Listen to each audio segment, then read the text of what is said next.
I'd seen New England play Jacksonville before, and so had you. Yeah, New England-Jacksonville was 4 hours. You saw that game before. It was called New England versus Atlanta in the Super Bowl. It was called New England versus Seattle in the Super Bowl.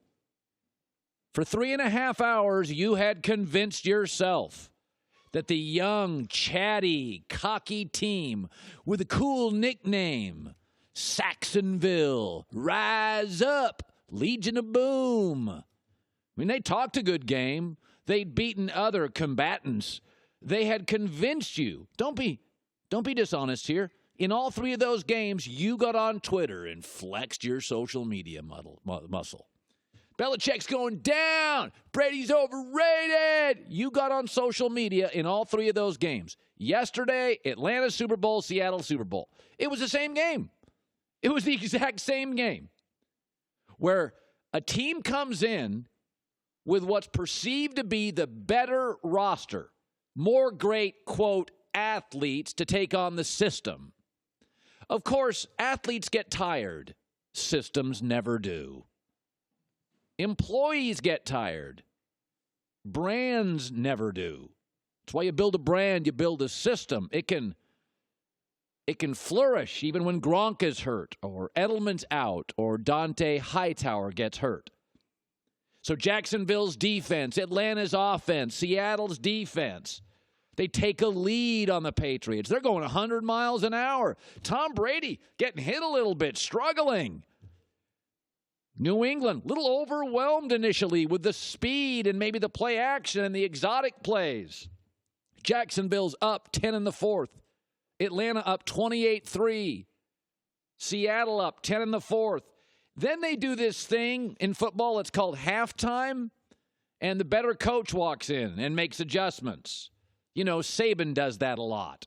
Belichick does it for a living. And then in the second half, your great defense, Brady starts cobbling together drives against Saxonville. Legion of Boom, rise up. Starts cobbling those drives together. Your defense is on the field a little longer. A couple of guys hobble off. The big uglies up front get a little tired. Pass rush isn't as great. Brady manipulates your corners. And all of a sudden, your offense and the other side of the ball starts feeling the pressure and getting tight. Jacksonville, you had the game. You stripped the ball. Miles Jack up 10 in the fourth. Loosest team in the league, Saxonville, tightened up 3 and out. You lost it. You had it.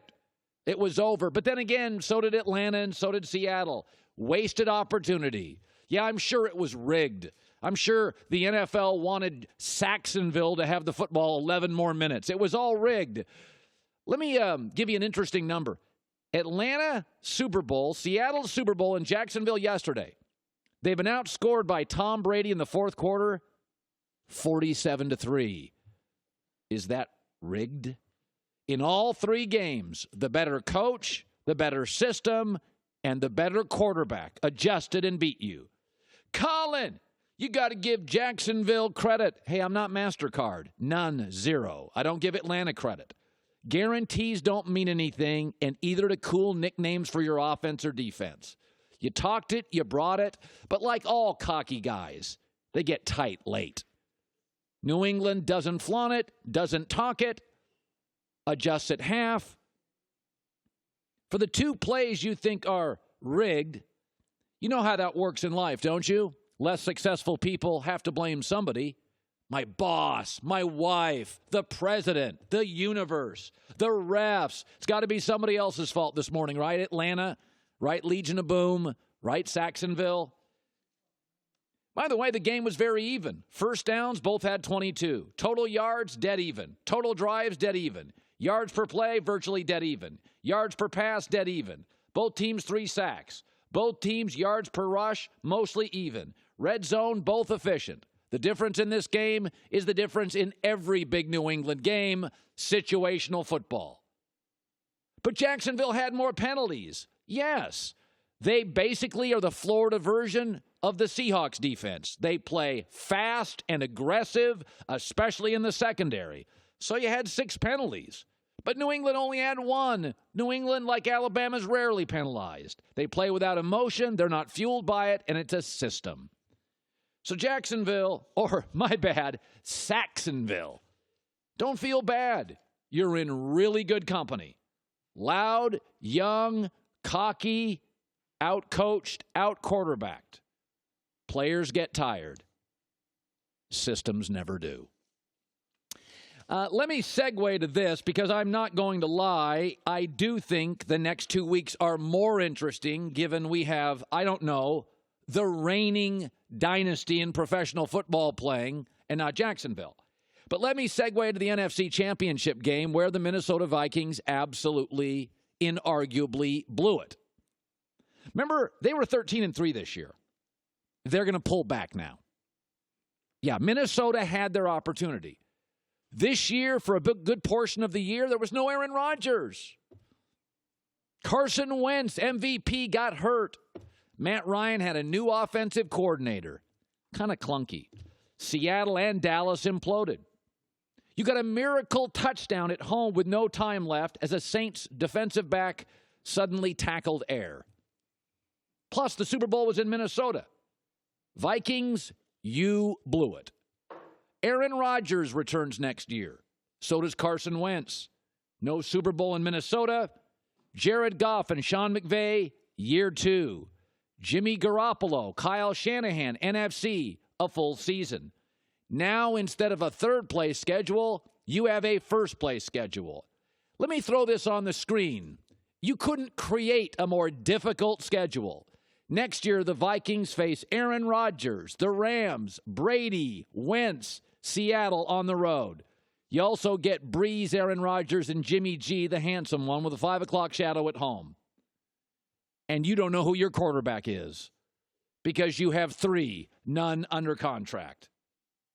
Minnesota, you blew it. You were too busy perfecting that stupid Skol chant. Yeah, spend a little less time on the nicknames, fellas. Rise Up, Saxonville, Legion of Boom, Skol chant. It's about football, adjustments, being smart. Same reason I use Netflix, Amazon, Starbucks, and Uber is the same reason I like New England and why they're favored by 6.5 points in the Super Bowl. Why hate it? Admire it. No gimmicks, no nicknames, no guarantees, no chatter. 10 stitches in the quarterback's throwing hand. And they're in the Super Bowl again against a Philadelphia team that's fun. But let me make a guarantee. Who do you think's going to talk the most over the next 2 weeks? Who are almost all of you going to pick over the next 2 weeks? Nick Foles, Brady, Doug Peterson, Belichick. You know what side I'm on. In Minnesota, you blew it. Thanks for watching. Subscribe here to get the latest from the show. Also, be sure to check out more of the best clips from The Herd or go watch a few segments from our other shows on FS1.